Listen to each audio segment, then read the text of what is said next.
Previously on Select and Start. The Game Awards is a shallow institution. It doesn't celebrate video games or even the video game industry. A podcast host critiques the Game Awards. It is a show that celebrates companies. It celebrates the institution, not the industry. It is Rob Lowe wearing an NFL hat at a football game. And the host, Jeff Keighley, knows what he's doing. I'm not going to say that the Halo 4 Doritos and Mountain Dew room was his 9/11. Let Miss Piggy make jokes about selling her bathwater. Now, in his hubris, he seeks to create his own video game awards show. The first annual Select and Start Correct and Smart Game Awards. But can he do it alone? Or will his ambitions get the best of him? One thing is for certain. Wherever there's a show, there needs to be a writer.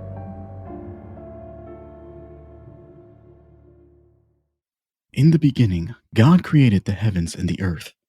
The earth was formless and empty, darkness was over the surface of the deep, and the Spirit of God was hovering over the waters. And God said, "Let there be light," and there was light. God saw that the light was good, and he separated the light from the darkness. And God called the light day, and the darkness he called night. There was evening, and there was morning, on the first day. Then God said, "Let there be games," and God saw that it was frustrating. My name is Alan Wake. I'm a writer.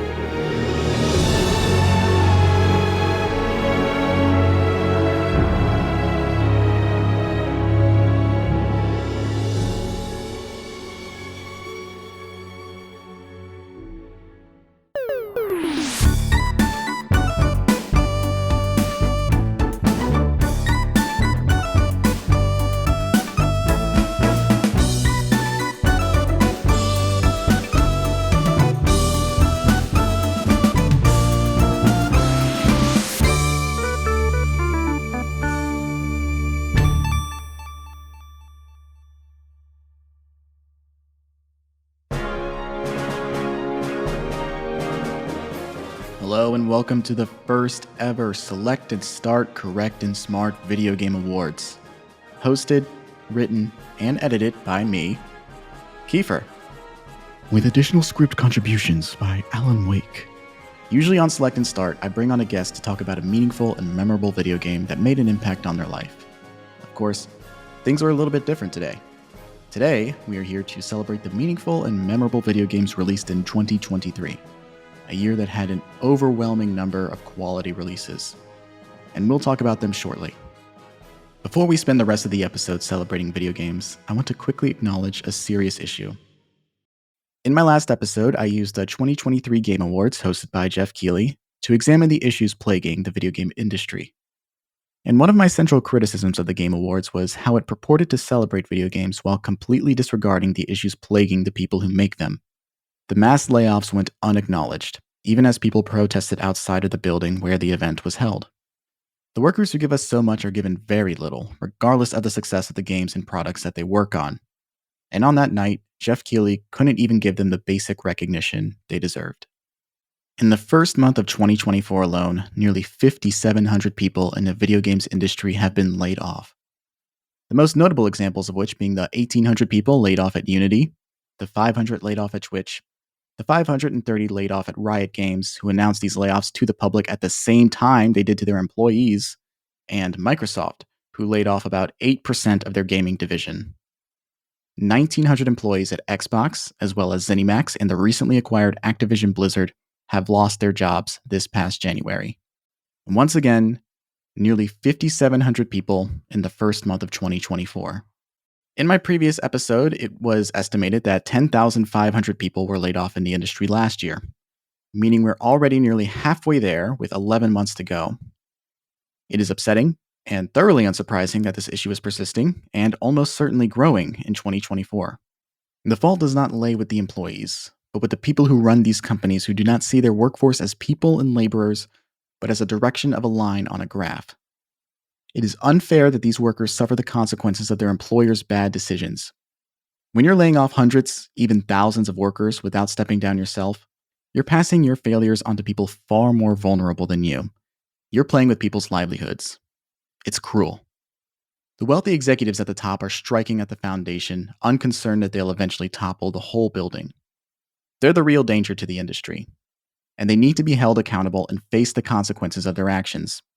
The system's broken, and it needs to change. It feels wrong to celebrate the victories without acknowledging the losses. We need to do what we can to ensure a better world for as many people as possible. And that can't happen if we turn a blind eye to suffering. Dispel the notion that cowardice is safety. Cowardice is a weakness. Who does your cowardice save? You? A coward? And when you need to be saved, who do you expect to save you? And if you aren't saved, how will you be remembered? As a coward? All right, I think that's it. Enjoy the show. The first ever Select and Start, Correct and Smart Game Awards. Please welcome our first presenter, Gex the Gecko. Forget about it! I love you, ironically, Gex! The host settled into the control booth in the back of the venue, intently watching the ironically iconic Gex the Gecko. So far, so good. Whose voice is that? Thank you! Boy, I haven't seen the crowd this generous since I saw Ray Romano perform at a Catholic church. But seriously, thank you for welcoming me back. As a gecko who hasn't worked in the industry in 25 years, I want to express my sincere condolences to the workers in the video game industry who have been laid off. I haven't seen nerds get screwed like that since I saw Bill Gates and Stephen Hawking on the Lolita Express. Oh, that's not. Note to self, don't tell people about the time I spent with Jeffrey Epstein. The host watched helplessly from the control booth, mortified by the words being said by the gecko on stage. It was now obvious to him why no one had heard from Gex in 25 years. Tough crowd. I get it. My material's a bit sweaty. I haven't seen something this sweaty since I saw Alan Dershowitz at Little St. James. I hate you unironically, Gex. Whoops. Oh my god, I need to stop this. The host frantically searched the control booth for some way to silence the slimy salamander on his stage. Then, almost as if by a miracle, a button labeled, "Please wrap it up," revealed itself on the soundboard. The host pressed it without hesitation. Oh my god. The button triggered a sniper from an unknown location who fired on the probably pedophilic pop culture obsessed provocateur. A direct shot to the heart. But Gex was the one to blame. Oh my god! Someone shot me! There hasn't been this much blood since I saw that one Paul Thomas Anderson film. Licorice Pizza. Oh God! My life is flashing before my eyes.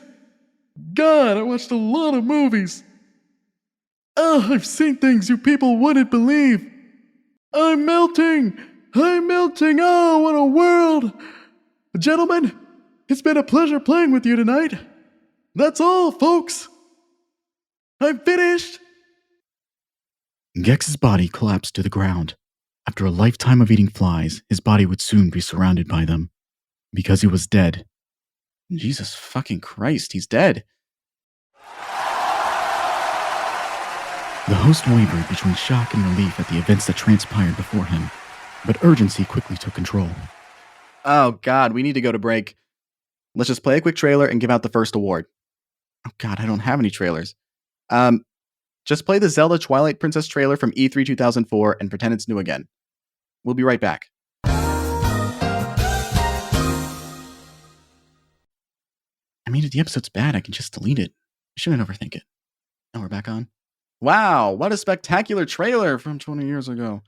Welcome back to the first ever Select and Start Correct and Smart Game Awards. Or should I just say, welcome, because absolutely nothing happened before this very moment. Let's just jump right into the show. So many wonderful games were released in 2023.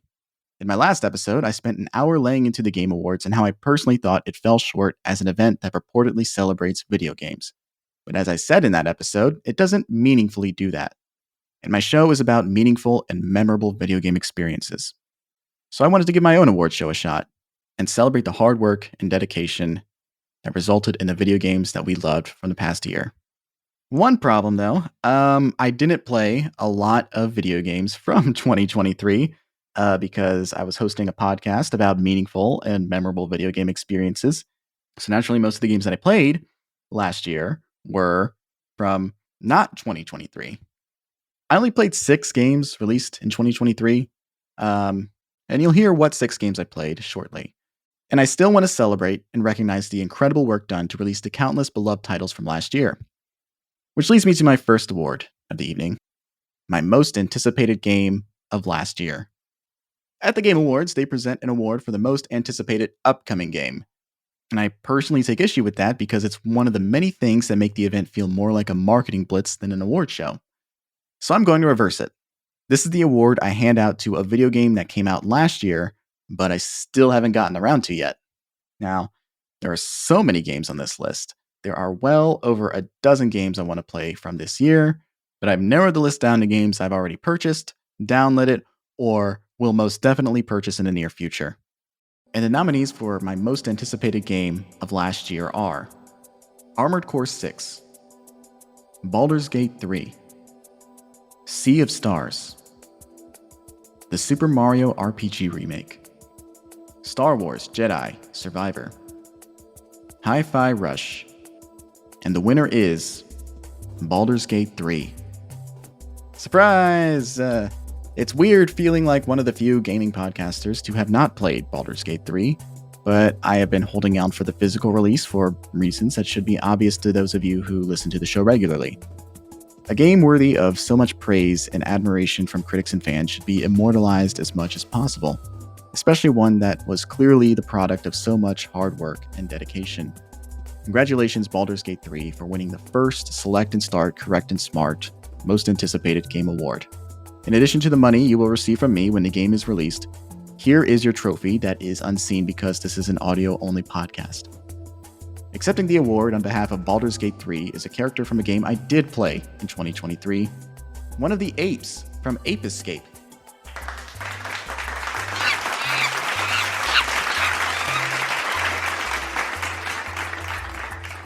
Yeah, it's true. While I didn't play very many games that came out this year, I did play the entirety of Ape Escape. Why? Because it was good fun, the soundtrack kicks ass, and you shouldn't limit yourself to the goodies of a specific year. We cannot always live in the zeitgeist. We already put too much pressure on ourselves. Don't feel like you have to experience everything as soon as it comes out of a self-imposed sense of FOMO.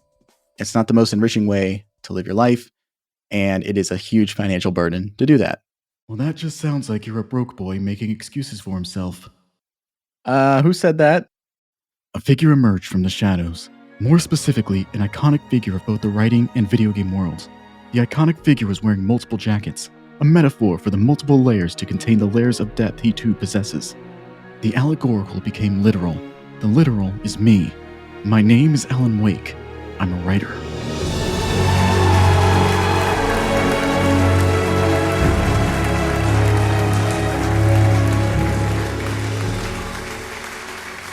Oh my god, it's Alan Wake from Remedy Games' Alan Wake in Control.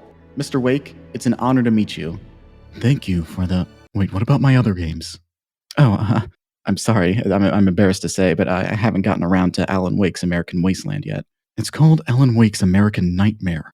What about Alan Wake 2? Multiple outlets listed it as one of the best games of the year. It was nominated in 8 categories at this year's Game Awards and won 3, including Best Narrative. And that's why I'm here, to win writing awards. My name is Alan Wake. I'm a writer. Look, it was a busy year, man. I didn't have enough time to get around to Alan Wake 2. What do you mean you didn't play it? I thought my presence here was a setup for me to win an award. No. I mean, I played the first Alan Wake a few weeks ago, and I liked it a lot. And it's definitely been on my mind lately. So you mean to tell me that I'm here because you played the first Alan Wake game recently, and it made a meaningful and memorable impact on you? Yeah. But you didn't play Alan Wake 2, and I'm not up for any awards tonight. Correct. Well, that's fucking stupid. I couldn't care less if you connected with that old game. That doesn't win me anything. I'm here to win awards. My name is Alan Wake. I'm a writer. Look, I'm sorry, man. Life's been hard lately.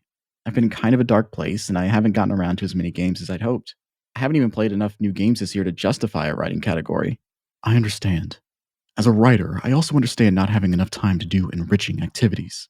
You know, I'm in a dark place myself. Really? Yes, I'm literally trapped in an alternate dimension called the Dark Place. Oh, also my wife left me. I'm sorry to hear that. I had no idea. Is there anything I can do to help? Well, there is one thing you can do. Let me decide the winner for best writing. I feel like I can speak to this category because I'm a writer. Really? My name is Alan Wake. I'm a writer. Yeah, I know that. I meant that I think you're only doing this so you can give yourself an award for best writing. No. I'm perfectly capable of being impartial and unbiased. Yeah, I don't know, man. The host hesitated. The look on his face was difficult to read. I'm a writer, not a reader. You really don't pause between your sentences, do you? Of course not. They're called periods, not eras. Oh, God. The host had a look of disgust on his face, much more familiar. Then another familiar look, one of pity. Like he knew I was desperate. Sure, whatever. Thank you. You have no idea how much this means to me. And the winner for best writing in a video game is Alan Wake 2. God fucking damn it, I knew it. Accepting the award for best writing in a video game is Alan Wake. He's a writer. Thank you. My name is Alan Wake. I'm a writer. I know that I won this award because I wrote it into existence, but the fact I did so only proves how good of a writer I am. My name is Alan Wake. I'm a writer. All right, we get it. Satisfied with his contribution to this disaster presenting itself as an award show, Alan walked off the stage and returned to the darkness in the wings, wielding only a flashlight to guide him through the void. A lone beam of warmth in an empty cold, a lantern that said we get it, Alan. Jesus fucking Christ, that guy. Never meet your heroes, I guess. Alan Wake's a long-winded guy who seems to love himself as much as he hates himself, but he did bring to light a certain issue plaguing this award show. The fact that I didn't actually play a lot of video games from 2023. In 2023, I played and finished a total of 22 games. About a third of those games I played were specifically so I could talk about them on Select and Start. Since this is a video game award show by a video game podcast that talks about meaningful and memorable video games, regardless of what year they were released, I wanted to use some space to recognize my favorite games from outside of the year, especially since so much of this show is dedicated to talking about game preservation and making older titles playable to as many people as possible. There's this other video game podcast I really like, Into the Aether, and they have a GOTY special at the end of each year, and in these specials, they make space to talk about their favorite games of the other years, or the GOTOYs, as they call it. I want to do a similar thing here, but I don't want to completely rip them off, so my version of this will be called the games outside of the year, or the GOOTYs. God, it sounds even worse when you read it out loud. God fucking damn it. Okay. We're going to power through it. So before we move on to the other categories, here are a few of my favorite GOOTYs. A lot of my favorite games that I played in 2023 were actually games I played for the podcast. I finished Metroid Prime for the first time this year. That's an incredible game, and I want to thank Mark Normandin, who picked the game to talk about on the show so I could fully immerse myself into this truly wonderful game. I finished a playthrough of an emulated version of the game just a couple weeks before the remaster was ported to the Switch in February, which was extremely funny timing on my part. Obviously, since the version I played was the Wii version that I emulated, it counts as a game outside of the year. I do have a physical copy of the Switch remaster now, though, and I'll definitely be revisiting this game sooner than later. I'm also grateful that my friend Chloe, one of the hosts of the Girls Gone Canon cast, got me to play Final Fantasy VIII for the first time in 2023. Final Fantasy VIII isn't as discussed as Final Fantasy VII or Final Fantasy IX, but I had a wonderful time with it. It was a very different RPG at the time it was released, and even now, some aspects of it still feel singular. So thank you again, Chloe, for putting me onto it and for talking about it on the show. I also played Phoenix Wright Ace Attorney for the first time because of this show. Thank you, Kev, for introducing me to the series and for introducing me to the visual novel adventure genre. I thought the first game was thrilling, and I can't wait to play through the rest of this series, especially with the Apollo Justice trilogy coming out at the end of January. It's just a great time to get into this series. Eric Peacock from Soundtracker got me to play Spiritfarer, a cozy management game about dying released by Thunder Lotus in 2020. That game provoked the strongest emotional reactions of any video game I played that year. It was a deeply emotional experience. Thanks again for introducing me to it, Eric. The Moonshot Network's very own Andrew Sherman got me to play the roguelike deck building game Inscription, which was developed by Daniel Mellon's Games and published by Devolver Digital in 2021. That game felt custom made for me in the way that it blended its narrative with the gameplay. Love roguelikes, love what it does with the story. I can't wait for Daniel Mellon's next game. Maybe I'll even play it the year it comes out. But these are all games I played specifically for the show and talked about at length in different episodes. Other wonderful games I played for the first time through the show include the 2005 video game adaptation of The Warriors, which was brought to me by my buddy Roman. And speaking of movie-to-game adaptations, Jason Kleberg from Force 5 brought GoldenEye 007 to the show, and until this year, I never finished a single-player campaign of that game. And before my friend Lauren introduced me to Phantasmagoria, I'd never really played a 90s point-and-click game in my adult life. And playing such a singular game in the point-and-click genre was such an important learning experience for me as someone who loves the medium of video games and wants to experience the weird specificities it can offer. I'm extremely grateful to be in the position that I have never played a game for the show that I didn't like. With all of that being said, I don't want to award a game someone else brought to the show as my personal favorite GOTY, because discussing these games for the show is already a reward. These games have proven themselves by living forever in the hearts of my guests. These were meaningful and memorable games to them, and through them, they will always be meaningful and memorable experiences to me. I think a bias will always exist after researching a game and talking about it with someone else at length, because there will be a deeper appreciation that exists when approaching a game under those specific circumstances. So for the very first Select and Start Correct and Smart Game Awards, the game I will award as my favorite game outside of the year of 2023 will be one I haven't covered on the podcast. This game stuck with me as an experience completely independent of the show. And the GOTY goes to Yakuza Kiwami 2.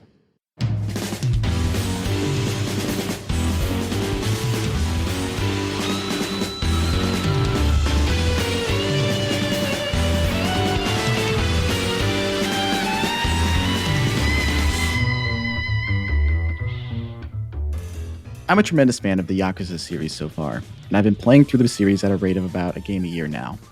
And I'd like to pick up the pace a bit because Like a Dragon Infinite Wealth's out at the end of January, not to mention the two spin-off games that came out in 2023, Like a Dragon Ishin and Like a Dragon Gaiden, The Man Who Erased His Name.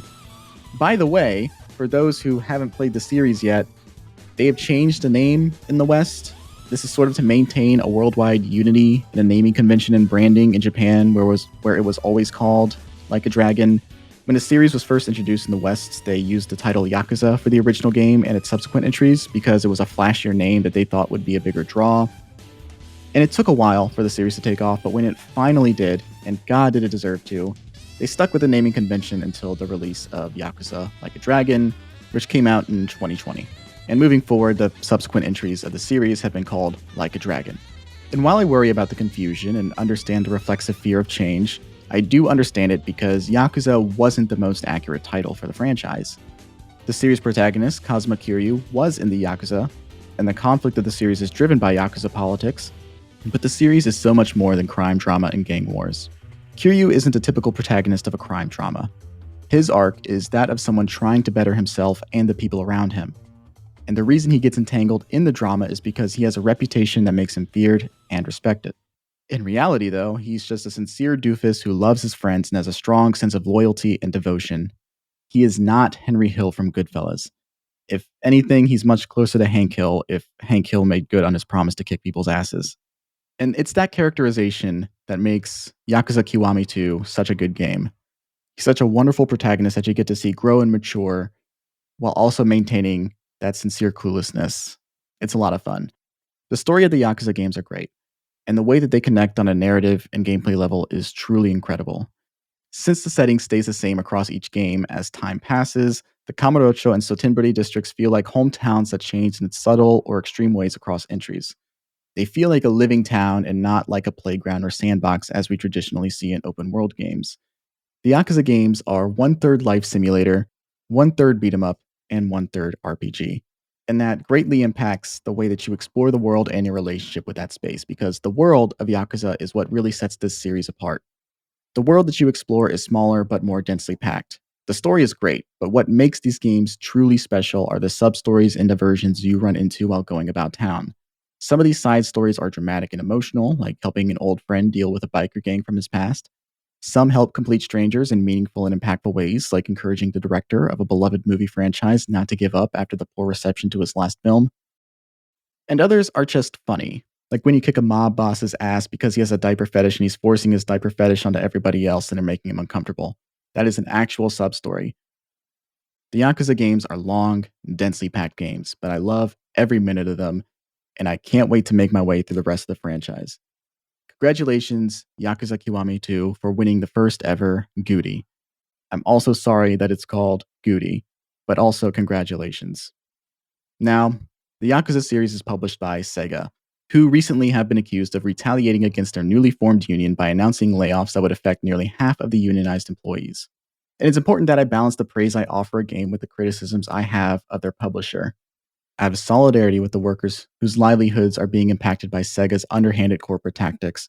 No one will be accepting an award on behalf of Yakuza Kiwami 2 today.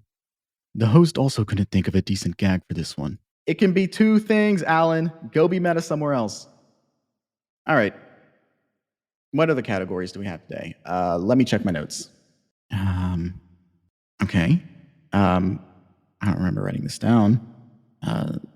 Sure, let's go for it. 2023 saw the release of what feels like countless titles. Even if I spent all of my free time last year playing new releases, I still wouldn't have been able to play every game I wanted to check out. One of the unfortunate things about life is how limited our free time is, and how we may never get around to everything we want to see, read, watch, or play. In fact, what the hell am I doing here? I could be gaming right now. The point is, truly overwhelming number of games came out in 2023. And that being said, a number of popular titles were released that year that I simply have no interest in playing. Games I can confidently look at and say, I'm not playing that shit. Which brings us to our next award, the I'm Not Playing That Shit award. Seems a little mean-spirited, but sure, okay, let's see this through. The nominees for I'm Not Playing That Shit are Assassin's Creed Mirage, Call of Duty Modern Warfare 3, not to be mistaken for the other Call of Duty Modern Warfare 3, Hogwarts Legacy, Overwatch 2, and Payday 3. And the winner of the I'm Not Playing That Shit award is Hogwarts Legacy.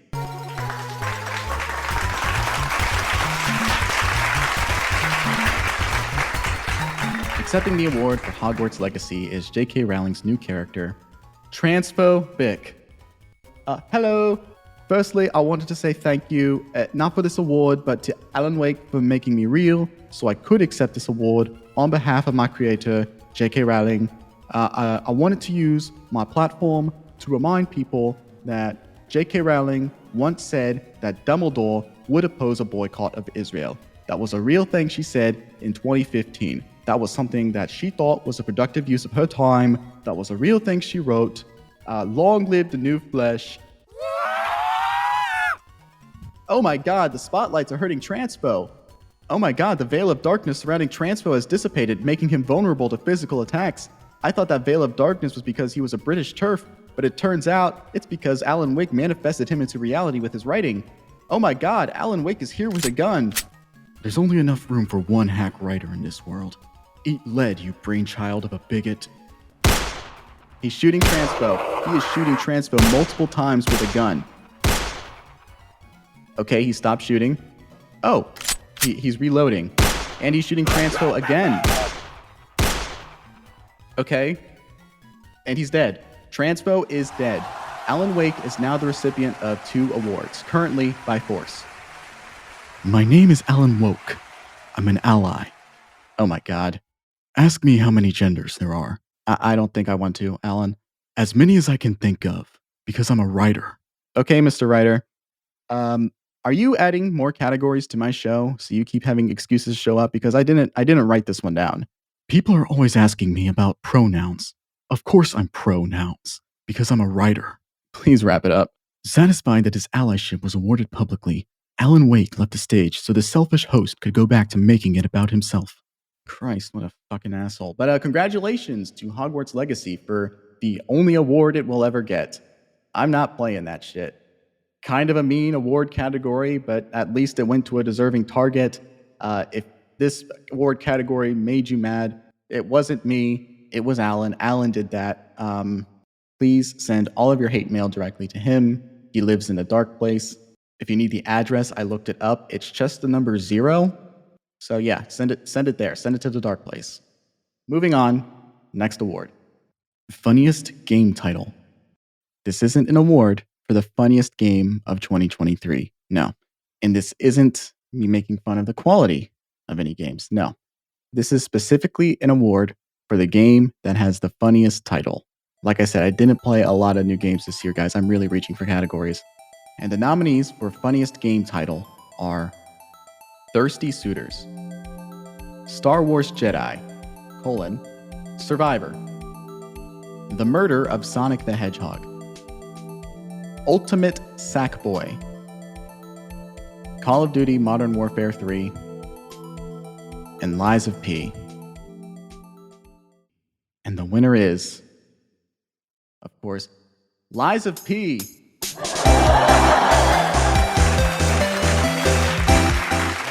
Congratulations, Lies of P. I haven't played the game yet. I heard really good things about it. I know it's heavily influenced by Bloodborne, which is supremely my shit. I won't be able to get around to it for a while, but this is a game I do really want to play. Since I don't really know much about this game's depiction of Pinocchio, accepting the award on Lies of P's behalf is the fucking asshole Geppetto from Guillermo del Toro's Pinocchio. I hate you, Lies of P. God hates you too. Every time I look at you, I see my own failures. You'll never replace Bloodborne. You should have been Bloodborne 2 instead. I hope God kills you. You are an abomination.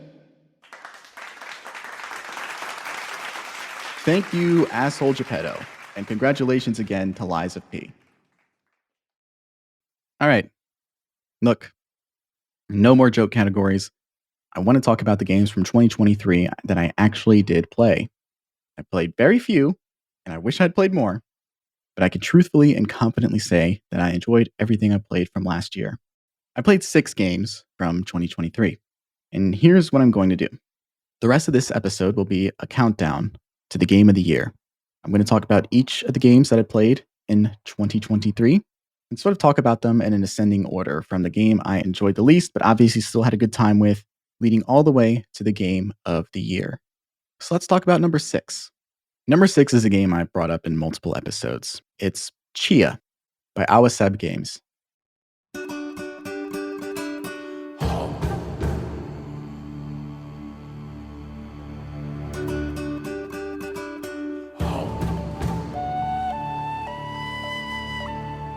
I talked about in the last episode. I talked about it in the Wind Waker episode I did with Hamish Steele.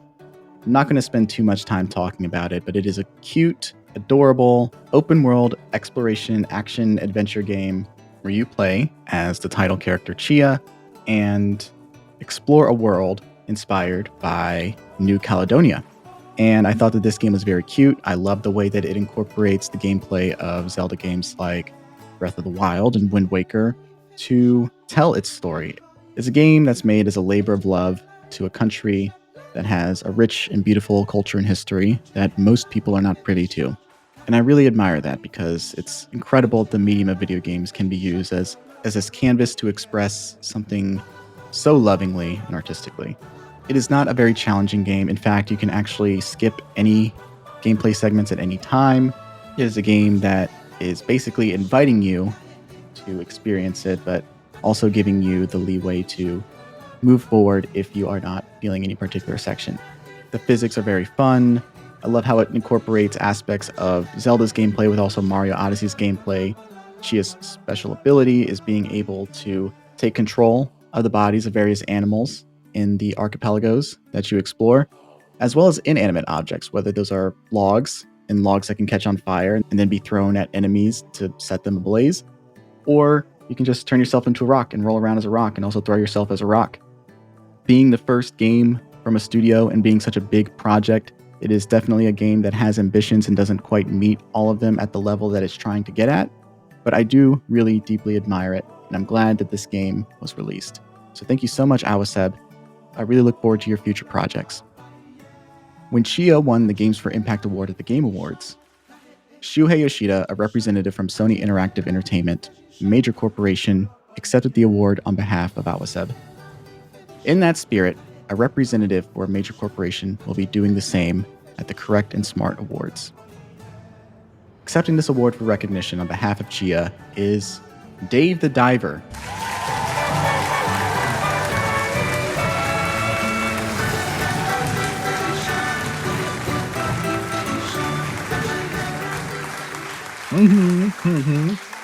Oh, Dave the Diver is accepting the award in full diving gear. That's interesting.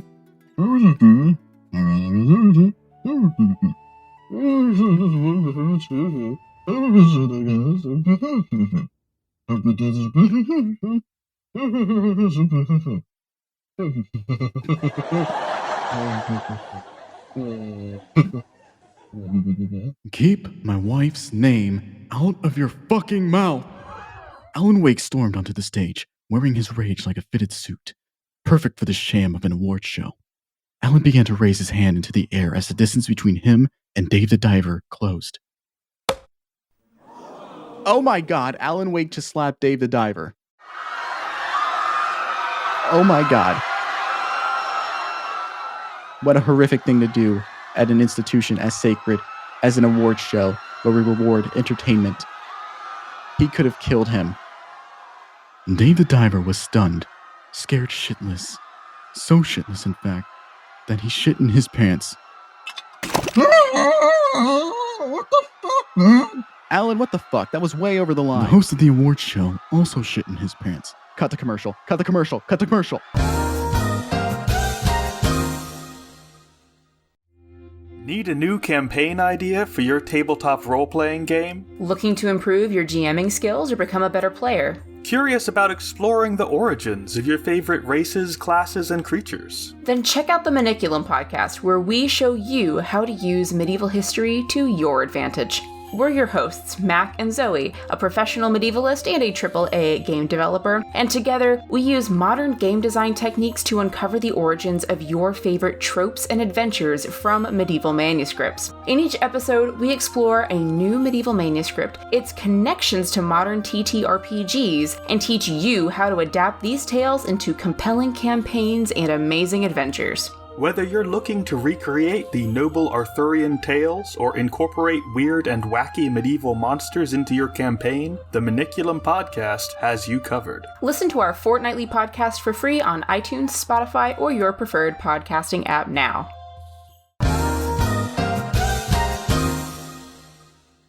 Hi, welcome back. I apologize for that sudden interruption. I wanted to share a quick update with you. Dave the Diver has elected not to press charges against Alan Wake. Likely out of the kindness of his heart, but also equally likely because Alan Wake wrote that into reality. Speaking of Alan Wake, he ran off with the award after Dave the Diver's wardrobe malfunction. That makes it now 3 awards for Alan Wake this evening. What a hell of a night for him. And just hell for the rest of us. Let's talk about my 5th favorite game of the year. Coming in at number 5 is Street Fighter 6.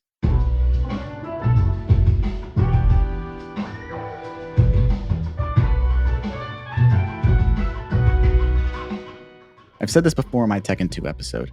I'm not good at fighting games, but I like to play them anyway. What makes a fighting game good to me is when I'm able to have fun, even though I'm not great at the game. And Street Fighter 6 does a great job of teaching me how to play the game in a way that isn't overwhelming, but more importantly, it's a blast. It looks and sounds incredible, and it is so much fun. I also want to praise the idea of dividing the single-player campaign and the multiplayer into 2 separate downloads out of consideration for how much space a AAA game can take up on a console with limited storage. I don't think they did a good job communicating to the players how to download everything. That certainly was a point of frustration for me, but I appreciate them doing it for the chorus of people, myself included, constantly screaming about how video games are taking up too much space. And speaking of the separate modes, I really had fun with Street Fighter 6's World Tour mode. World Tour is a single-player mode where you can create your own fighter in the Street Fighter universe and train among different dojos run by the various characters in the game's roster. It's a shockingly dense story mode. Not only does it have its own open world, but basically every NPC is someone you can fight. Shopkeepers, food vendors, pedestrians, old ladies, fucking drones. Everyone is DTF. That's down to fight. Most of them you have to challenge yourself, but some people, namely hooligans and criminals, actively accost you and want to fight. The more you fight, the more your level goes up. It is an RPG. It is a fucking fighting game RPG. They Pokemon Street Fighter, and it works. This is a very specific reference, but back in 2007, Ubisoft developed and published a Naruto game for the Xbox 360, and I would play it at a friend's house. The combat was a traditional fighting game, but the campaign had an explorable, openish world. It really harkened back to that game, and I'm genuinely shocked to see something like that exist again over 16 years later, especially with how long it takes to develop a game these days. The story is trivial, the character creator has a lot to it, but your character will never really look like a classic Street Fighter character. You'll definitely stand out during cutscenes, and veteran fans will definitely find themselves frustrated in the early bits of the game as it slowly introduces mechanics that have been incumbent to the series for a while. It's almost too much in a lot of ways, and yet, in spite of that, I unabashedly love it. It is a great way of onboarding newcomers to the franchise. Your custom character unlocks the movesets by training with various Street Fighter characters, so you can also play around with different styles in a casual setting. This is what I spent the most of my playtime doing, and I had a blast. Video game development takes such a long time, and I never imagined seeing a fighting game do this much for a campaign, but it is delightful. It obviously reminds me of the Yakuza games, which I just mentioned earlier as some of my favorite games ever. If you love the Street Fighter 6 campaign and you haven't played Yakuza, you gotta do it. And the standard multiplayer mode is a blast too, of course. The drive system is a nice change of pace, basically designed to stress me the fuck out. I love that Ken's divorced now. Hell of a year for Ken's. It's great that I finally have a multiplayer game on the PlayStation 5. I can play this casually with friends for a bit. I've had some friends over just to play with the character creator. And that is a blast all on its own. It's not perfect. In addition to my previous criticisms, the multiple in-game currencies scares and overwhelms me. It leans too heavily on the live service battle pass bullshit in a way that I can't help but feel cynical about. But the core experience is so good that the issues don't ruin it for me. Like I said earlier, I still want to recognize and award these games, even if they aren't my number one game of the year, because I want to honor the time that I spent with you. And what better place to do that than at an award show I made up and can arbitrarily set the rules for? So congratulations to Street Fighter 6 for being my number 5 game of the year. Accepting the Spotlight Award on behalf of Street Fighter 6 is Ken, because he is one of the only characters in the roster I feel comfortable doing an impression of.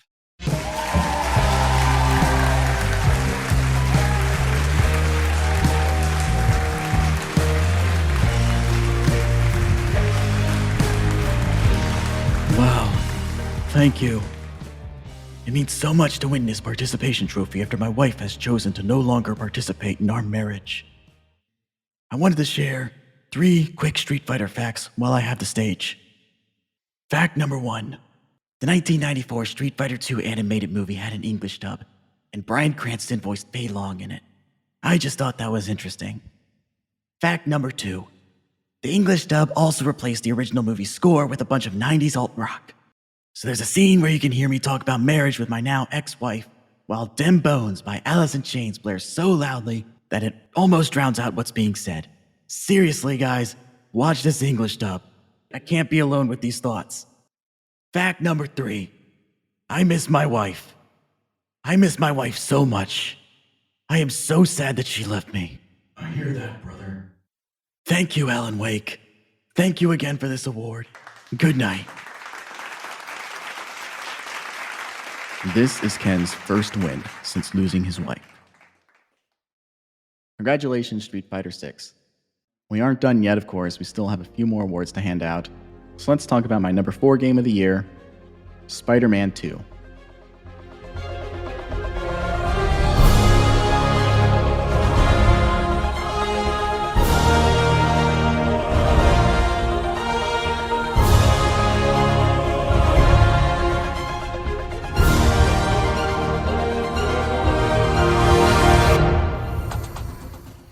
So let's talk about Spider-Man. I rolled credits on Insomniac's Marvel's Spider-Man 2 a few weeks ago, and I must say it is an improvement over the first. It's not a sequel that redefines the original, it's just like a series of refinements, but I really enjoy those refinements. Now, when I started taking notes for this episode, I had written some praise for Insomniac for the ways that they've been able to release finished single-player game experiences at a consistent pace relative to other studios, like Naughty Dog, for example. And then there was a leak by hackers that showed basically what the inner workings of Insomniac are like. We are not privy to a lot of the inner machinations of the video game development world, and I'm not saying this as a way of endorsing the behavior and the intentions of the hackers. They were doing it purely for financial reasons. They were not doing this for transparency reasons. But some illuminating information came out of that document, specifically the budget of Spider-Man 2. Insomniac's Marvel's Spider-Man 2 cost $300 million to make. This would make it one of the most expensive video games ever made. And the reason I bring up the leak, aside from the fact that it is a big elephant in the room and it would be kind of weird to not acknowledge it while talking about Insomniac's Marvel's Spider-Man 2, is because my critiques of the game might be going hand in hand with the budget. Which is not to say, oh, this game looks too expensive. I think it's just a matter of what this team decided to prioritize. And look, the issue of what goes into making a Spider-Man product is certainly a hot button issue. Fuck you, Phil Lord, for treating your animators like that for the Spider-Verse films. But let's have this conversation with the video game side of things right here real quick. I really like a lot of what Insomniac's Marvel Spider-Man 2 does in terms of how the game actually feels to play. You know, it's hard not to be an opinionated Spider-Man fan. I think a core appeal of Spider-Man is his limitations, not the power fantasy necessarily. I think there's a balance that you strike with that character. I said as much in the Spider-Man episode I did with Avery a couple months ago. And I was apprehensive about the mechanics of like gliding and the ways that you move about the world that practically feels like flying. And I actually got to say, in the implementation side of things, I am perfectly okay with it. It feels great. The game is doing a lot of stuff right in terms of realizing the fantasy of being Spider-Man, even if it feels like you're almost too powerful in a certain way. But there's stuff that just feels like it wasn't the most productive use of effort. And I am specifically looking at things like the side missions you do as Peter, where you're doing green capitalism throughout the city. There's like environmentalism side missions that kind of feel like mandatory HR training. And I like the game overall, but there is just like little things like that that feel weird. And the things that you do, like solving molecule puzzles or piloting little bee drones, don't meaningfully add to the experience of being Spider-Man. And I'm not saying that everything has to be Spider-Man 100% all the time in a Spider-Man game, but it does feel like we are straying very far from the path when we are doing things like that never really cohere into the main story. It just feels like busy work to do unlockables. I would say those are like the weak parts of the game. And when you see that this game has a $300 million budget and they're introducing so many different mechanics, and again, these mechanics don't necessarily cohere to the main experience, I have to question why they did this. And I think the reason is padding. The game doesn't feel especially long. It feels like it is a game that's trying to justify being a AAA game in length because the scope and scale of everything is in a AAA space. It's like they're trying to stretch 15 hours of stuff into 30 hours of stuff. And that's why we have stuff like Mary Jane, Peter, and Harry go to the carnival, which in concept is a really, really cute idea. In execution, I don't really see what it does on an interactive level. Obviously, the downtime and the supporting characters are a crucial part of the Spider-Man story, but I don't really know how I feel about the ways that they weave in things. And things like the school mission where you're listening to the Shins and Cage the Elephant while reminiscing on your past with Harry. Things like that are cute, and I was totally fine with that level. Things like the carnival just feels a little excessive. Like, why'd they have to make like riding a bicycle a mechanic in the game, or the bees and the molecules and so on and so forth? If again, they're not really things that constructively add to the experience. It's weird. Again, I think the game mostly works. There's some takes that I really enjoy. I think it's very interesting how they handle Harry, the way they fold in Harry and Norman and their dynamic with one another, as well as Harry's dynamic with Peter and Mary Jane. I think it is refreshing. I think, without getting too much into spoilers, I think that what they do cleans up things a little bit, and it's a new, interesting take on some stuff that fascinated me. Don't know how I feel about Kraven the Hunter having an army. My personal opinions, like again, as a Spider-Man fan, I do have convictions about things. So I don't really know how I feel about him having a whole army. In my opinion, Kraven the Hunter seems like a person that's either so stubborn that they have to do it alone, or they are in competition with other people. But I would say like the Kraven stuff is mixed. There's stuff I really liked about it, stuff I didn't care for. But yeah, overall, I'm positive on the experience. I really like the way that Miles's side stuff works. The way most of his side missions feel like community building in Harlem, community building at his school.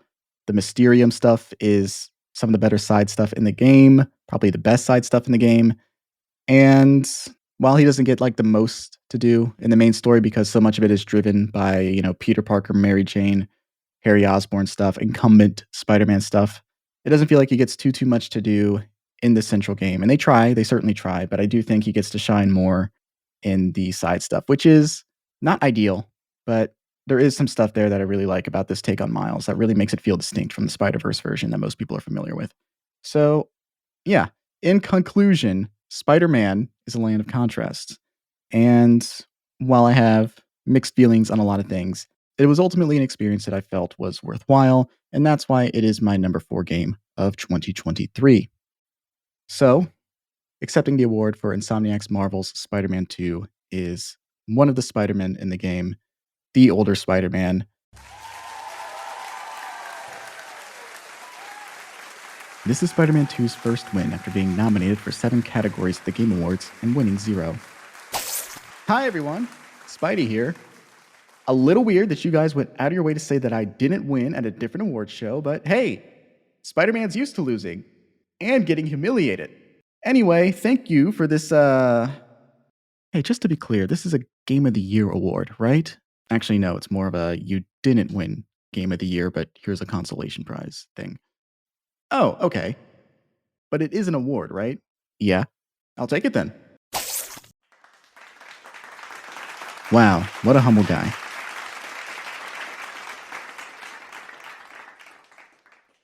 Let's keep this thing rolling. Speaking of things that got a movie and a game in the same year, let's talk about Mario for a second.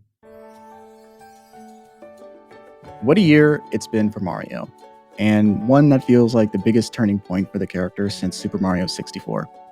I don't have strong feelings about the Super Mario Bros. Movie, and we don't know so much about the production process, but I think it is demonstrative of a change.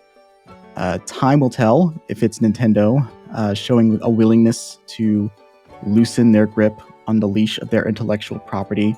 Obviously, Nintendo was involved in the production in some capacity. There was definitely a lot of supervision going on there. But the fact that they were willing to do that shows that sensibilities are shifting and they're willing to let people use Mario more. I think things like re-releasing Super Mario RPG and Paper Mario The Thousand Year Door are also indicative of that. It feels like Mario, not entirely, but for the most part, has been locked in a specific style, like the new Super Mario Bros. Style, where we haven't really gotten more adventurous takes on Mario. And this year has done a lot to show the different facets and opportunities there are for Mario. And things sort of have to change because we have a new voice for Mario. Not just Chris Pratt, obviously, but with Kevin Afghani replacing Charles Martinet as the voice of Mario and Luigi. Now, that is also another sign that things sort of have to change with Mario. Like, we are getting used to the idea of things changing. I'm not saying that so many radical changes are happening, but there are shifts happening with Mario. I think Super Mario Wonder is a very good representation of the way that things are shifting at Nintendo, with regards to Mario at least, in the sense where it is a 2D Mario game, a side-scrolling game. We've had plenty of those before, but this is the first one that we had since New Super Mario Bros. U. And this is one that does a lot of little changes in a way that adds up to something that feels almost transformative.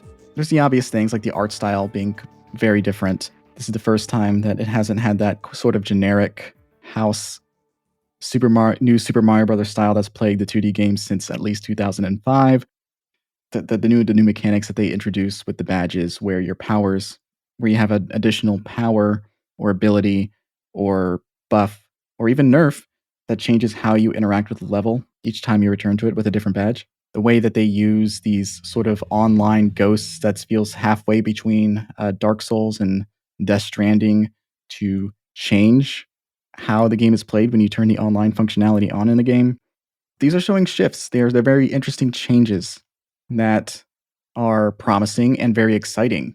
This is a very good video game, and it feels refreshing to see Mario like this. And it feels like a great blend of old and new. And I feel like that's because internally they were doing a lot of this game was a mix of old and new. They were using newer talent, younger talent to work on the game, but the game was supervised and produced by the people who worked on Super Mario World. And I think that is exactly what this game needed to be. A move in a new direction, but one that was sort of guided by institutional talent that have proved themselves to know what they're doing, I guess. This game feels really special. I think it's the best traditional Mario. It's the best 2D Mario game that we've gotten since Yoshi's Island. I don't like this game simply for what it represents. I think it's super fun. I really love the powers. I really love the music. The music is incredibly good. The Wonder Seed stuff makes the fact that they have a level gimmick with these Wonder Seeds, and the level gimmick almost never repeats itself, is incredible. It feels like this was a game that was years in the making, and they had all the time in the world to work on it, and didn't let it out until they were sure it was ready. And that's smart. Obviously, most video games don't get that privilege. I'm not being reverential of Nintendo, but it says a lot that a 2D Mario game that is not groundbreaking, really, but it's just super polished and gives us some really neat and original ideas, stands very comfortably next to games that had hundreds of millions of dollars thrown at it and years of development time on it. It's a testament to just making a damn good game, and it's good that they are striving for more than consistent by moving past the new Super Mario Brothers logo and doing something new with Wonder. I had a lovely, lovely time with Wonder. Super Mario Wonder is my third favorite game of 2023. Accepting the runner-up award is the Wonder himself, Super Mario.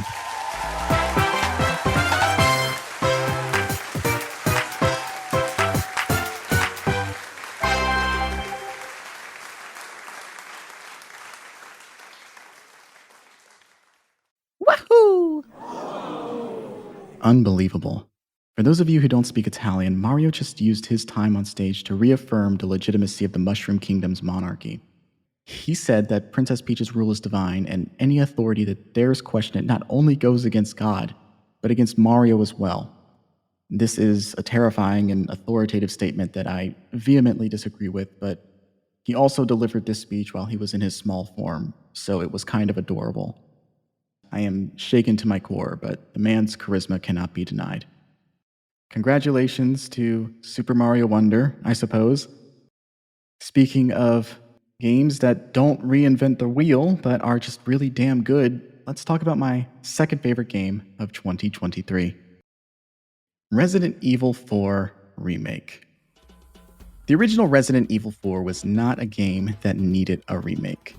It is a game that has notoriously been ported to countless devices in the nearly 20 years since its original 2005 release. These ports are a testament to the game's enduring quality, serving as the template for the third-person action games developed in its wake. The original game holds up, and I can certainly see why people would say a remake isn't necessary. When you think about it, the idea of a remake is offensive, and we think that because when something is remade, it is rarely done with pure intentions. The channels through which art is made are obviously very capitalistic. There's never been an ideal time to be an artist. And that's not to say that there aren't good remakes, revivals, reboots, and so on. I've offered my praise for works like Twin Peaks: The Return, Final Fantasy VII Remake, and the Evangelion rebuilds because of how they interact with the idea of revisiting an acclaimed work. But remakes don't have to reckon with the legacy of the original in text to be good either. There's plenty of incredible remakes that don't do that. The Departed is a remake. Cape Fear is a remake. Martin Scorsese's made remakes. There's nothing shameful about being a remake. But remakes usually have so much to overcome because they'll always be compared to the original by the people consuming it, and the people creating it are constantly aware of the original's existence. It is a complicated task. There is a tremendous weight on the creator's shoulders, and there are so many different expectations going on in the minds of the people who are going to approach this work. It's very complex. There's so many factors that go into it. But when it comes to the issue of remaking Resident Evil 4, there's only two questions you need to ask. What are you buying? What are you selling? Look, I don't have anything unique or insightful to say about Resident Evil 4 Remake. There's no intellectual justification for it as a game, and there doesn't have to be. I can talk about the nature of remakes and art and the conditions under which they're made all day, but you can parry a projectile with a knife. And that gives me the kind of euphoria that only the interactive medium of video games can achieve. This game is phenomenal. It looks amazing. It sounds amazing. It plays amazing. God, it fucking plays amazing. A remake doesn't have to recontextualize the original. It doesn't have to reckon with the legacy of the original. Sometimes a remake can just be a really fucking good refinement of the original. And this game really fucking does a great job at preserving the core appeal of Resident Evil 4 and adding to it in a tasteful way.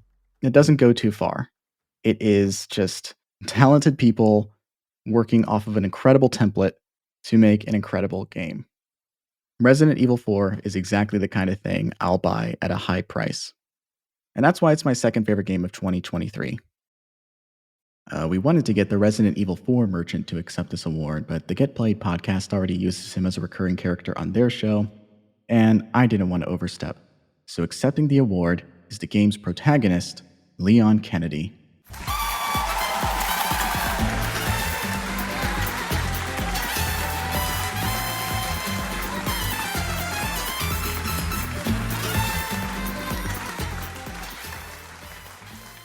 Wow.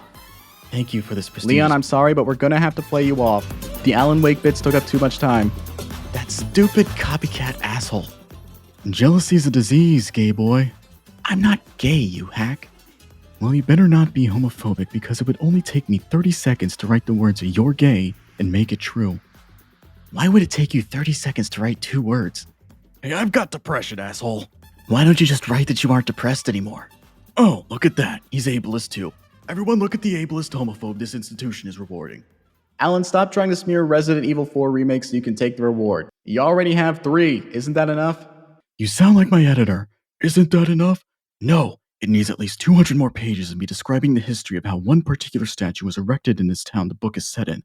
It's the centerpiece of the novel. Between Street Fighter 6 and Resident Evil 4 remake, there's a lot of Capcom representation on my top games of 2023. Great games, Capcom. Now, if you would stop putting performance-reducing DRM into your back catalog to keep players from modding these games under the guise of cheating concerns, and that'd be fucking cool, what fucking sense does it make to alienate your community by punishing their passion and enthusiasm? I've also read that Capcom is copy-striking Monster Hunter videos on YouTube because they're using mods. That's loser shit. What they stand to lose by doing bullshit like that is far more than they have to gain. It is anti-consumer. I fucking hate it. Get over yourselves. Your pride will be your undoing, Capcom. You grossly underestimate how badly the fans want to see Leon Kennedy wear a G-string in a game they pay good money to play. And now you want to say their money's no good? Leon, that is not an invitation to actually put on a thong. You are not buying stage time with that. Putting a blanket ban on modding is not the solution to whatever problem you claim is driving these decisions. Alright, enough complaining about anti-consumer practices by a video game publisher. Let's talk about Nintendo again. Waka waka. Look, there's no point in drawing this out. My game of the year is The Legend of Zelda Tears of the Kingdom.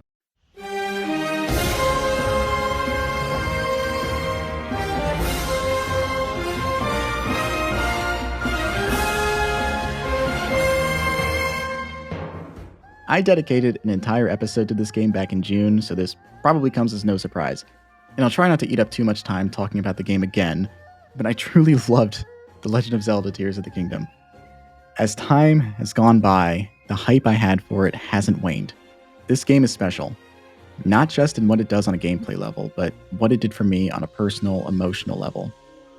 Most every Zelda game quote-unquote moves the series forward in some way, and the most radical shift was 2017's Breath of the Wild, on which this game builds off of by reusing the same world and engine. It's one of the rare direct sequels this franchise has, but it's a game that's not only building on its predecessor, it's a game that's recontextualizing it. For me, at least. Tears of the Kingdom not only redefined the way we interact with the world of Hyrule, Ultra Hand is revelatory, the recall ability is a brilliant technological feat, yada yada yada, but it also moved the world of Hyrule forward. The gameplay advancements are incredible, but what is sticking with me long term is how this is the first time we've seen Hyrule grow and try to heal. You can sort of view all of The Legend of Zelda through the lens of apocalyptic fiction. It's a world that's ravaged by monsters and the people are constantly trying to defend themselves. This is especially true of Breath of the Wild, where the world of Hyrule was unable to meaningfully advance in the face of the calamity. Here, for the first time, we see Hyrule in a state of reconstruction. Society is trying to rebuild. Hyrule is not just bigger than ever. but it feels more alive than it ever has. Hyrule, much like our real world, is constantly in danger. It is my favorite video game franchise, but it is not a fantasy world I have ever imagined myself wanting to live in. As vast and whimsical as so much of it is a world with a long history of tragedy across eras. It is a land locked in a constant cycle where new incarnations of the familiar forces of power, wisdom, and courage are destined, or doomed, to fight the same battle over the same land over and over and over. It is not the most inspirational fantasy story, but we, as the players, embody the courage to fight back evil and save this land again and again and again.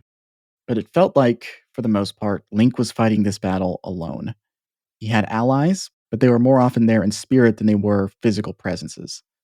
Breath of the Wild, in particular, felt like the most isolated game in the series. The open world of Hyrule does not have the loud, sweeping score often associated with the series.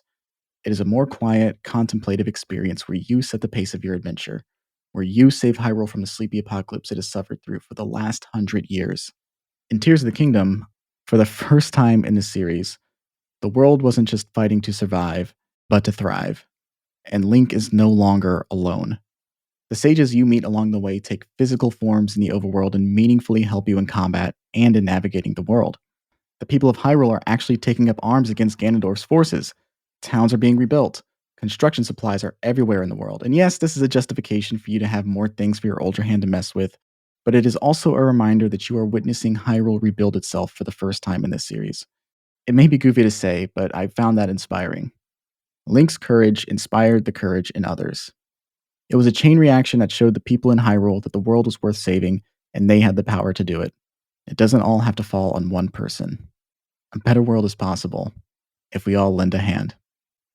So, congratulations to The Legend of Zelda Tears of the Kingdom for winning my personal Game of the Year award. It may not be surprising, but I am not here to surprise. I'm here to give my honest feelings about the video games that I love. And I love this game so much. Accepting the first ever Select and Start Correct and Smart GOTY is the game's protagonist, Link.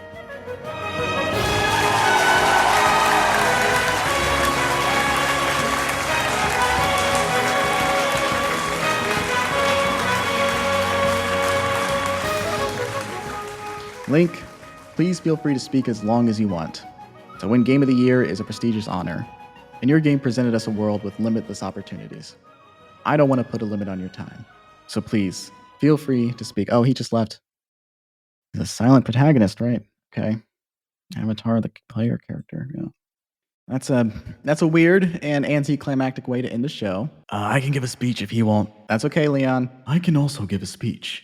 I'm a writer. You've talked enough. Let's just wrap up the show. Waste of fucking time. Jesus Christ. Where's my notes? Oh, here they are. What? Oh my god. Oh my god. Folks, this is a stupid video game podcast and not the news, but I just read something that shook me to my core. The president's daughter, Ashley Graham, has been kidnapped by the Koopa King, Bowser. The United States has just announced that it has allied itself with the Mushroom Kingdom, where absolute monarchy was just reaffirmed by a government official at today's event. Normally, I wouldn't question why a European would express their fascistic beliefs so openly, but the timing of it is certainly disturbing. Especially since Leon Kennedy, the man tasked with protecting the president's daughter, is also attending this event, meaning she was left unguarded. It's possible that Ashley was planted by the US government in Princess Peach's place, knowing Bowser would attempt to kidnap her, mistaking one blonde for another. I believe that the US government staged this in order to manufacture consent for an invasion of Bowser's kingdom. Not many people know this, but Bowser's kingdom is rich in oil. That's why it's always on fire. And very obviously why the US is interested in invading it. I understand how this sounds. I know it sounds like I'm defending Bowser by talking about this, and I'm not. I condemn the actions of that tyrant. But read your history, folks. Who installed Bowser as a leader in his kingdom in the first place? I don't have the means or power to change the world, but I beg you all to read your history. Question your authority. Don't let them get away with this. Leon Kennedy, I'm begging you to please use your roundhouse kicks for good. Parry the bullet of evil with the knife of justice or fucking something. I don't know, man. Something needs to be done. I can see Mario running towards me now. I know what he is about to do, and it scares me, but it confirms that my suspicions were true. And this concludes the first, and I suppose last, Select and Start Correct and Smart Video Game Awards. The host closed his eyes and braced for whatever pain Mario intended to inflict on him. Suddenly, he felt something shift in his back pocket. He quickly dug his hand in there and pulled out a clicker. A switch labeled, "Please wrap it up." He flipped the switch without hesitation.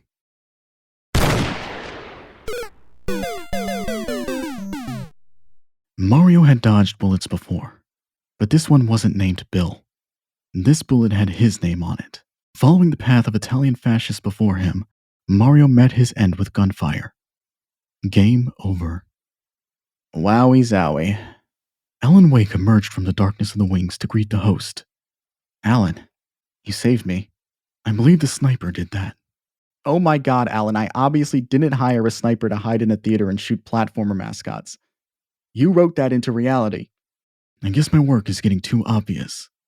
Alan, thank you. You saved my life. If it's okay, I would like to say a few words. I want to apologize to everyone for my behavior earlier. Yeah, of course. Go ahead. Thank you. I wanted to speak from the heart for a moment. I break tradition. Sometimes my tries are outside the lines. We've been conditioned to not make mistakes, but I can't live that way. Staring at the blank page before you, open up the dirty window. Let the sun illuminate the words that you could not find. Reaching for something in the distance, so close you can almost taste it. Release your inhibitions. Feel the rain on your skin. No one else can feel it for you. Only you can let it in. No one else can speak the words on your lips. Drench yourself in words unspoken. Live your life with arms wide open. Today is where your book begins. The rest is still unwritten. My name is Alan Wake. I'm a writer.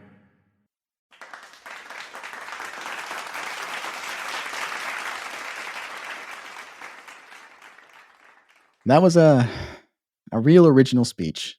And these words are my own. From my heart flow. Right, sure. Alan, I'm counting 4 awards in your arms. Where'd that last one come from? Oh, this was Mario's. I figured he didn't need it anymore. Because he died. Sure, yeah, fine. After everything that happened, that's still all you care about? Look, maybe to you the concept of an award show is a joke.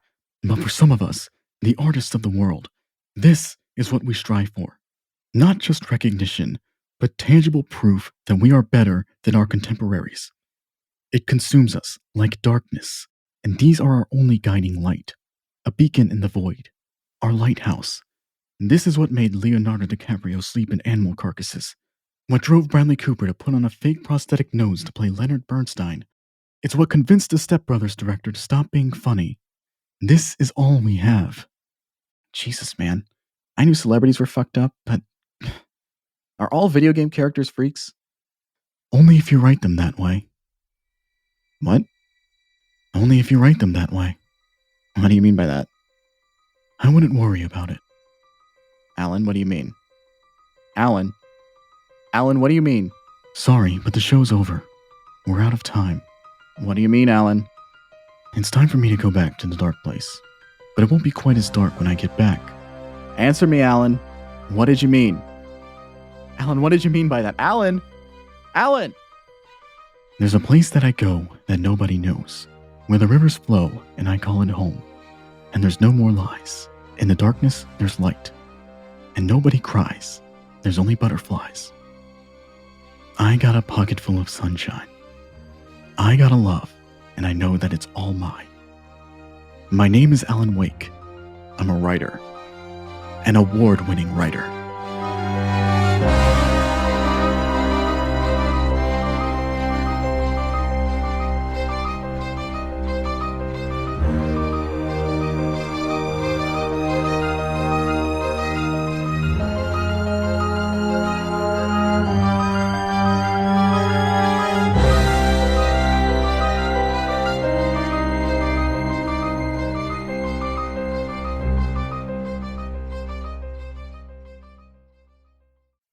So it turns out hosting an award show isn't as easy as I thought.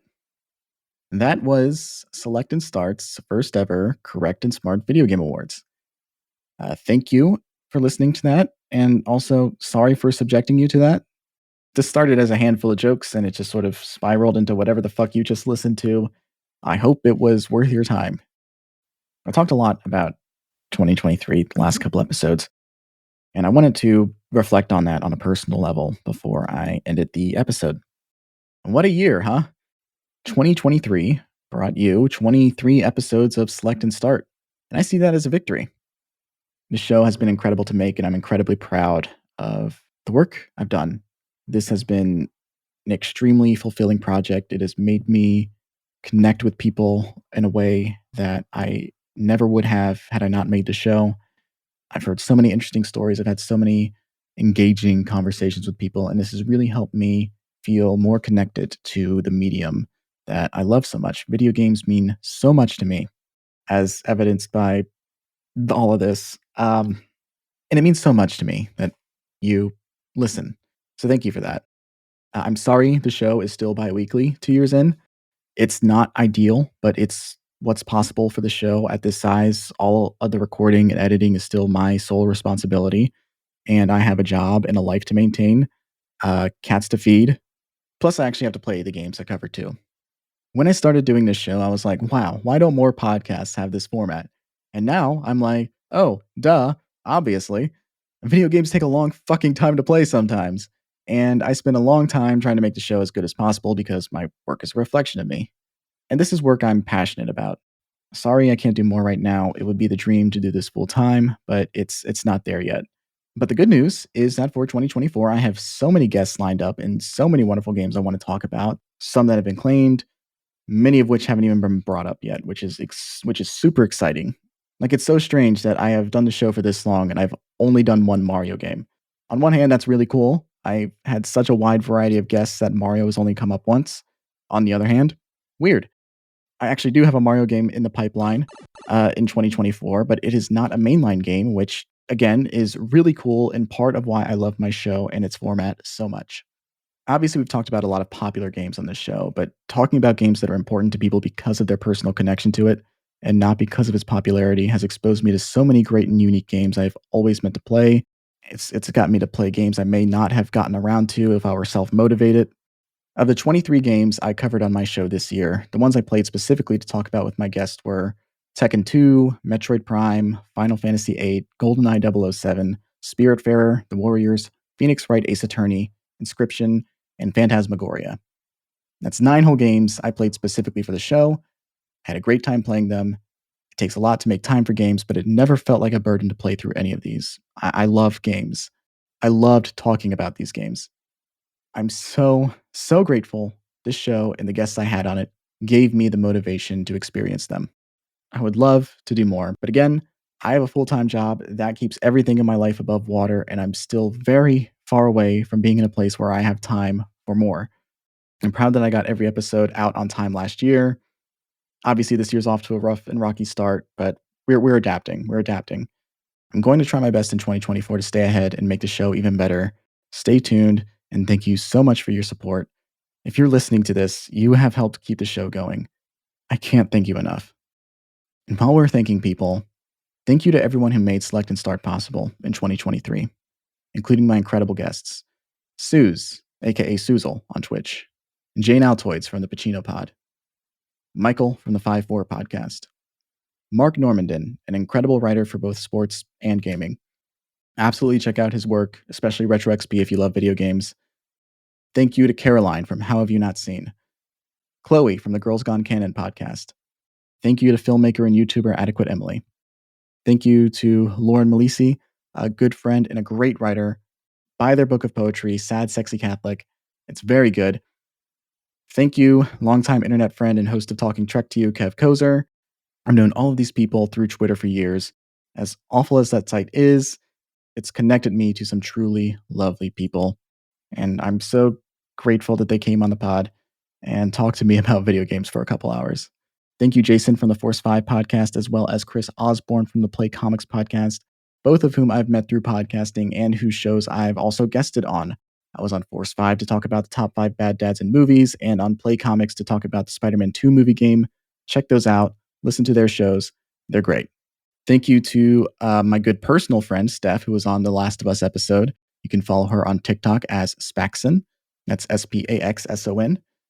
Thank you to Roman Fruhan, an all-around talented man and a good friend to me. Nobody loves film more than him. Thank you to Hamish Steele, a great writer, artist, and animation director. Thank you again for reaching out and coming on the show to talk about The Wind Waker. I'm a fan of Hamish's work, and it touches my heart that they are also a fan of mine. Also, a huge thank you to Jamieson Borak for also reaching out and also coming on to talk about a Zelda game, my favorite Zelda game and my favorite game of all time, in fact, Majora's Mask. Jamieson's a writer on Harley Quinn, and he very specifically wrote my favorite episode of Harley Quinn, Season 3, Episode 8, Batman Begins Forever. We didn't get to talk about this on the episode because we were already talking for over 3 hours, and there was also the SAG after strike and the WGA strike. We wanted to be considerate of that. Great show. Thank you for coming on my show, Jameson. And another huge thank you to Mike Petrie, who not only came on to talk about Final Fantasy VII, he also composed the show's new, incredible theme song that I've been using since the Majora's Mask episode. Mike reached out and graciously offered his talents, and I graciously accepted because I am a fan of him and the projects he's worked on. Again, we didn't get to talk about this too much because of the WGA and SAG after strikes, but he is a musician, orchestrator, music producer, writer, and composer. In addition to his work on Broadway, he's also worked on stuff like At Home with Amy Sedaris, orchestrated on John Mulaney and the Sack Lunch Bunch and Documentary Now. Specifically in one of my all-time favorite episodes, Original Cast Album, Co-op, a parody of the Original Cast Album Company documentary. Great stuff, great guy, great guest. Thank you so much for the theme song, Mike. It's a true representation of the growth the show has made since it first started. From having no theme song, to having a slapdash theme song using the Super Mario 2 overworld theme, to having a true, proper, original banger courtesy of a Broadway musician. I'm so grateful. Thank you, Mike. I will try my best to make the show as good as the song you made for it. And also, thank you to all of my returning guests who were not only there for me this year, but from the start of Select and Start. Thank you to Eric Peacock from the Soundtracker podcast for coming on to my show twice now. It's always a blast to have you on. I've been on Soundtracker myself to talk about the Royal Tenenbaum soundtrack, and I was also in a Patreon exclusive episode of his to talk about our top 5 video game adaptations into movies. Both were amazing times. Check out his show if you haven't. Truly, it's a blast.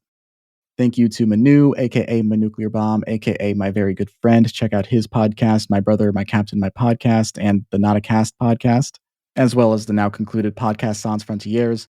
Manu was my very first guest in my very first episode of the show, and he was my last guest in 2023. I owe so much to him for the success of my show. His support and his presence helped to get the show off the ground. Love you, buddy.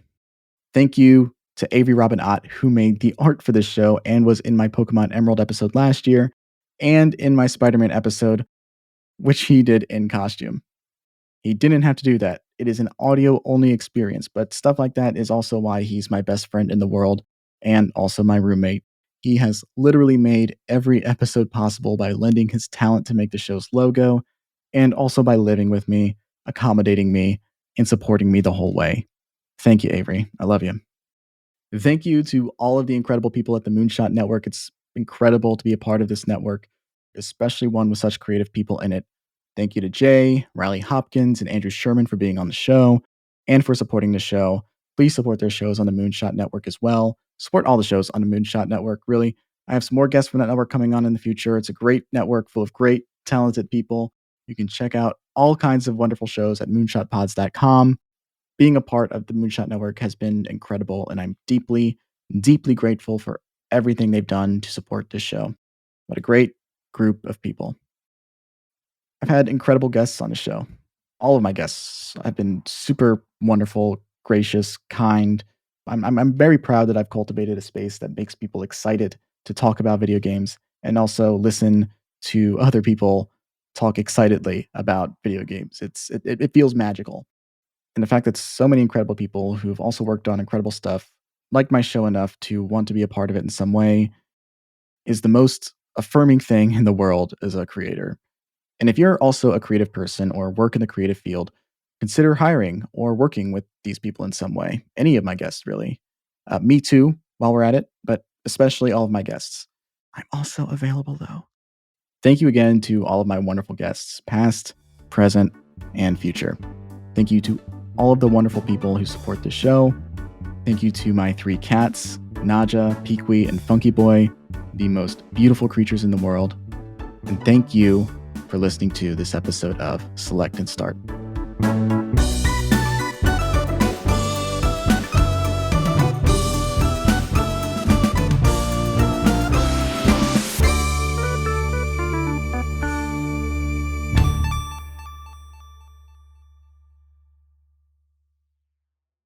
I'm finished!